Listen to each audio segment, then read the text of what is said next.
आत्तदीप हो मित्रांनो, मी किशोर झोटे. पुन्हा एकदा स्वागत आपल्या सर्वांच्या हक्काच्या चला शिकूया तंत्रस्नेह होऊया या यूट्यूब चॅनलवरती. वरिष्ठ कार्यालयाकडून आपल्याला दिनांक 17/2/26 रोजी एक पत्र प्राप्त झालेलं आहे. त्या पत्राचा विषय आहे बालविवाहमुक्त भारत 100 दिवस अभियान अंतर्गत शपथ घेणे बाबत. आणि ही शपथ आपल्याला घ्यायची आहे, त्याची लिंक इथे आपल्याला दिलेली आहे. तर चला आपल्या लाडक्या क्रोम ब्राउझरकडे आपण वळूयात. इथे आपल्यावर आल्यावरती आपल्याला टाईप करायचं आहे बालविवाह. बालविवाह टाईप करतानाच आपल्याला पहिलीच लिंक येते बालविवाहमुक्त भारत, यावरती आपल्याला क्लिक करायचं आहे. इथे बघा इंग्रजीमध्ये आपल्याला पुन्हा एक लिंक आलेली आहे, स्टॉप चाइल्ड मॅरेज wcd.government.in ही ती लिंक आहे. त्यावरती आपल्याला इथे क्लिक करायचं आहे. इथे क्लिक केल्यानंतर अशा पद्धतीने आपल्यासमोर पेज ओपन होईल. हे पेज ओपन झाल्यानंतर इथे जे मेनू टॅब दिसते आपल्याला, मध्ये त्या 3 आडव्या रेषा दिसत आहेत, त्यावरती आपल्याला क्लिक करायचं आहे. इथे क्लिक केल्यानंतर सगळ्यात खाली इथे फ्लॅश होताना दिसते बघा, टेक अ प्लेज, यावरती आपल्याला क्लिक करायचं आहे. इथे क्लिक केल्यानंतर इथे आपण आपलं नाव टाकायचं आहे.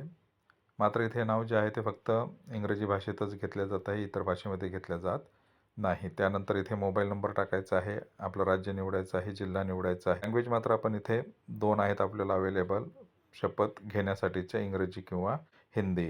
जर आपण इंग्रजी निवडली तर प्रमाणपत्रावरचं जी शपथ येणार आहे ती इंग्रजीतून येणार आहे, हिंदी निवडलं तर हिंदीमधून येणार आहे. मात्र नाव जे आहे ते फक्त इंग्रजीमधूनच येणार आहे. त्यामुळे आपल्याला जी भाषा निवडायची असेल ते आपण इथे निवडू शकतो. त्यानंतर इथे कॅप्चा टाकायचा आहे आणि सबमिट या बटनावरती आपल्याला क्लिक करायचं आहे. सबमिट या बटनावरती क्लिक केल्यानंतर अशा पद्धतीने इथे जी आहे ती प्लेज आहे ती इथे सुरुवात होत आहे. ते आपल्याला वाचायचे आहे.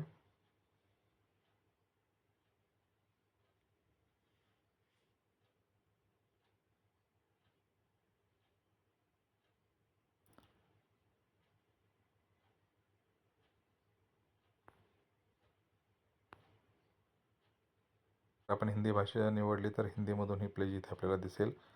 त्यानंतर ही शपथ झाल्यानंतर पूर्ण झाल्यानंतर इथे आपल्याला निळ्यामध्ये आय प्लेज किंवा मैंने शपथ ली हिंदीमध्ये आपल्याला इथे दिसेल. या निळ्या टॅबवरती आपल्याला क्लिक करायचं आहे.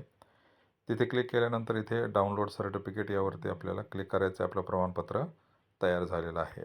डाउनलोड सर्टिफिकेटवरती क्लिक केल्यानंतर इथे आपल्याला डाउनलोड करायचं आहे. इंटरनल स्टोरेजला आपलं ते डाऊन होणार आहे. ते प्रमाणपत्र आपण पाहू शकतो. तर या पद्धतीचं हे आपल्या इंटरनल स्टोअरला डाऊन झालेलं प्रमाणपत्र आपल्याला दिसेल आणि सहज पद्धतीने आपण हे प्रमाणपत्र मिळवू शकतो. तर या छोट्याशा व्हिडिओमध्ये एवढंच. भेटूयात पुन्हा नवीन व्हिडिओमध्ये. तोपर्यंत जय तंत्रज्ञान.